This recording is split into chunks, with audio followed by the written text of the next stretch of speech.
Hello friends, आप सभी का स्वागत है एक और नए वीडियो में। आज हम लोग डिस्कस करने जा रहे हैं साइक्लोनिक रेनफॉल के बारे में। जैसा कि आपको पता है कि जब हम लोग रेनफॉल्स के टाइप के बारे में पढ़े थे तो उसमें हम लोग कन्वेक्शनल रेनफॉल और फिर क्या बोलते हैं ओरियोग्राफिक रेनफॉल के बारे में पढ़ चुके थे। बचा हुआ रेनफॉल हमारा था साइक्लोनिक रेनफॉल और एक हमारा था फ्रंटल रेनफॉल। ठीक है, उसको हम लोग कहे थे कि बाद में पढ़ेंगे। उसके बाद रेनफॉल्स के टाइप्स के बाद हम लोग थंडर स्टॉर्म को अच्छे से पढ़े, पूरे एकदम कंप्लीट उसके फॉर्मेशन के बारे में कैसे कैसे होता है वो सब कुछ हम लोग देख लिए। अगर आप लोग वो वीडियो नहीं देखे हैं तो पिछला वीडियो जाके देखिए और थोड़ा क्लियर समझिए। अगर कोई भी कंफ्यूजन रहेगा तो कमेंट करके ज़रूर बताइएगा।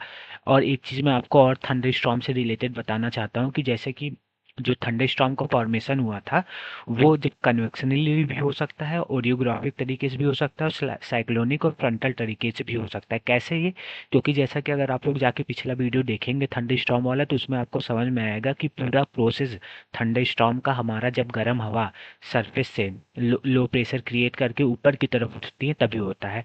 तो वो चाहे कन्वेक्शनली तरीके से उठे हवा, गर्म हवा, बस थंडर स्टॉर्म का पूरा प्रोसेस गर्म हवा जब हल्की होकर ऊपर उठती है उसी से चालू होता है। तो वो चाहे कन्वेक्शन तरीके से ऊपर उठे या ओरियोग्राफिक तरीके से हवा ऊपर उठे या साइक्लोनिक तरीके से या फ्रंटल तरीके से, तो हमारा थंडर स्टॉर्म होना ही है।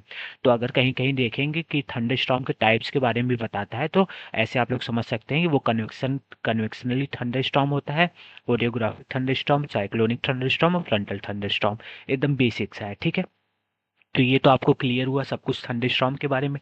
तो आज का जो है हमारा टॉपिक वो साइक्लोनिक रेनफॉल है, कि साइक्लोनिक रेनफॉल साइक्लोन से एसोसिएटेड है, ये आप लोग जानिए। जो साइक्लोनिक रेनफॉल है वो साइक्लोनिक एक्टिविटी से एसोसिएटेड है।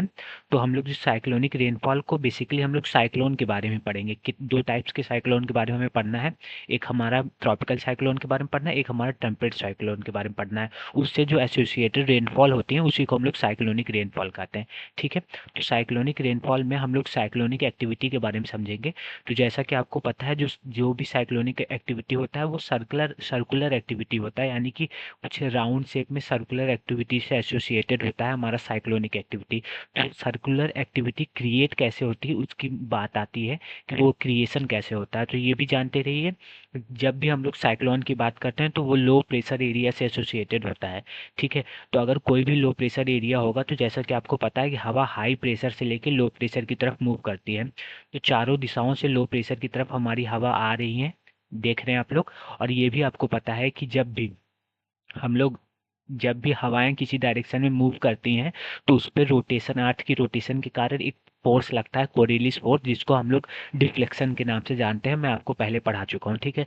तो जब ये लो प्रेशर की तरफ सीधे हवा आएगी हाई प्रेशर से, तो ये अगर नॉर्दर्न हेमिस्फीयर का केस रहेगा तो ये राइट की तरफ डिफ्लेक्ट होगी, और अगर सदर्न हेमिस्फीयर का केस रहेगा तो सदर्न हेमिस्फीयर में ये लेफ्ट की तरफ डिफ्लेक्ट होगी। तो ये हम लोग मानते हैं ये नॉर्दर्न हेमिस्फीयर में लो प्रेशर का क्रिएशन हुआ है, तो इसके कारण हमारा राइट में डिफ्लेक्शन हुआ है कोरिलिस फोर्स के कारण।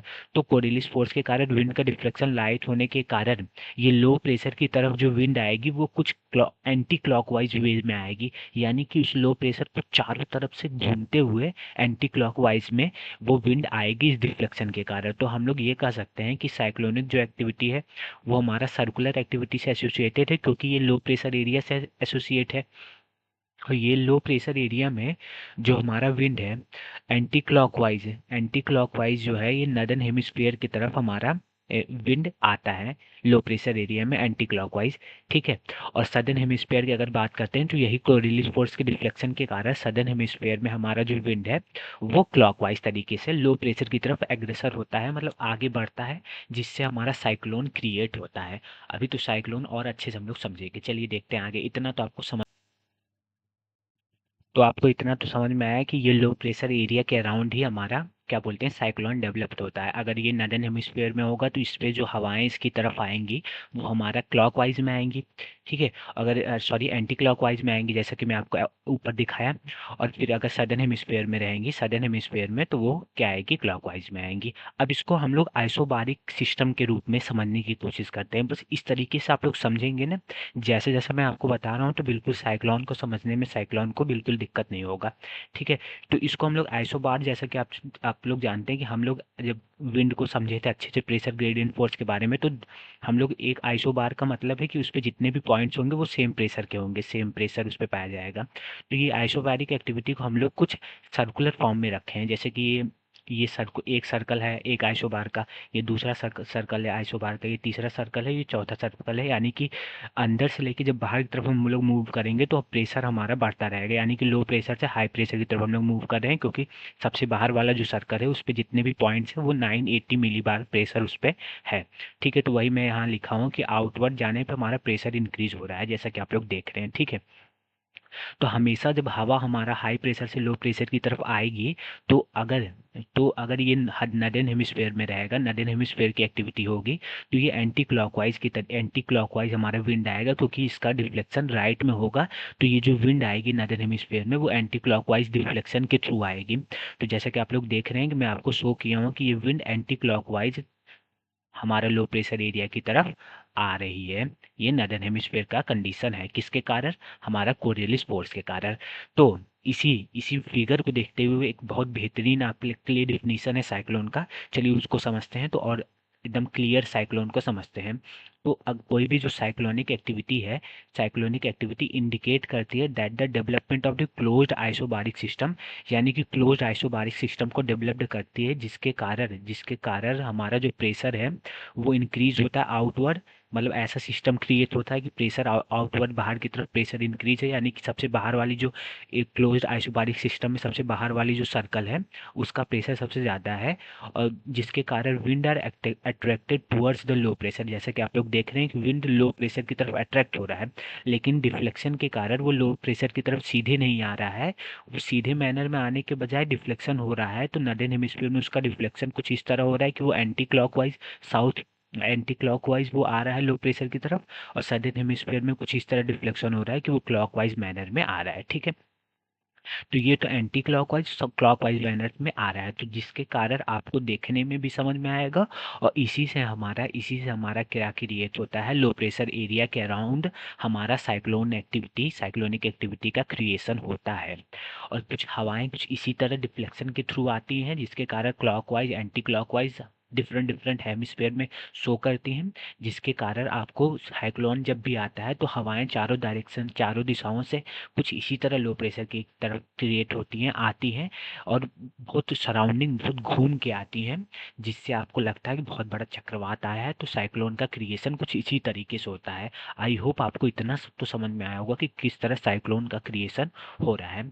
और जो भी साइक्लोनिक एक्टिविटी है वो हमारा, जैसा कि आपको पता है, वो रोटेशन से एसोसिएट कर रही है, यानी कि कुछ इस तरह की कुछ सर्कुलर मोशन में हवा आ रही है किस लो प्रेशर की तरफ। तो वो सारा कारण हमारा कोरियलिस फोर्स का है, जिसके कारण डिफ्लेक्शन विंड का हो रहा है, कुछ रोटेशन के फॉर्म में, कुछ एंटी क्लॉकवाइज कुछ क्लॉकवाइज तरीके से हमारा हवाएं लो प्रेशर की तरफ आ रही हैं। जैसा कि आपको पता है कि अगर अगर विंड का डिफ्लेक्शन नहीं होगा तो साइक्लोन एक्टिविटी क्रिएट नहीं होगी, ये भी आप लोग जानते रहिए। तो विंड का डिफ्लेक्शन किसके कारण हो रहा है? कोरियलिस फोर्स के कारण, और कोरियलिस फोर्स हमारा इक्वेटर पे जीरो होता है, इसीलिए जो साइक्लोनिक एक्टिविटी होती है वो हमारा क्या होता है, इक्वेटर पे नहीं होता। साइक्लोनिक एक्टिविटी हमारा इक्वेटर पे नहीं पाया जाता। ठीक है, तो ये तो बेसिक रहा किसके बारे में, साइक्लोन के बारे में। और यही साइक्लोन को या साइक्लोनिक रेनफॉल आप समझ सकते हैं, साइक्लोन से एसोसिएटेड है साइक्लोनिक रेनफॉल। जो साइक्लोन से होने वाली बरसात है वही साइक्लोनिक रेनफॉल है। तो वो बरसात दो तरीके के साइक्लोन से हो सकती है, एक हमारा ट्रॉपिकल साइक्लोन है, एक हमारा टेम्परेट साइक्लोन है, जिसको हम लोग आगे पढ़ेंगे।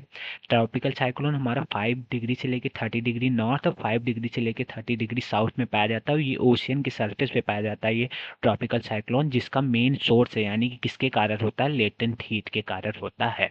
ठीक है, और भी फेवरेबल कंडीशंस है वो सब हम लोग जब पढ़ेंगे ट्रॉपिकल साइक्लोन को तब देखेंगे। ठीक इसी तरह जो टेम्परेट साइक्लोन है वो 35 से लेकर 65 डिग्री नॉर्थ और 35 से लेकर 65 डिग्री साउथ में होता है, सदर्न हेमिस्फीयर में वही, और लैंड और ओशन दोनों में पाया जाता है टेम्परेट साइक्लोन। और ये फ्रंटल डेवलपमेंट के कारण ये होता है, फ्रंट के डेवलपमेंट के कारण। ये सब जब हम लोग पढ़ेंगे तो डिटेल में ट्रॉपिकल साइक्लोन और टेम्परेट साइक्लोन के बारे में पढ़ने वाले हैं।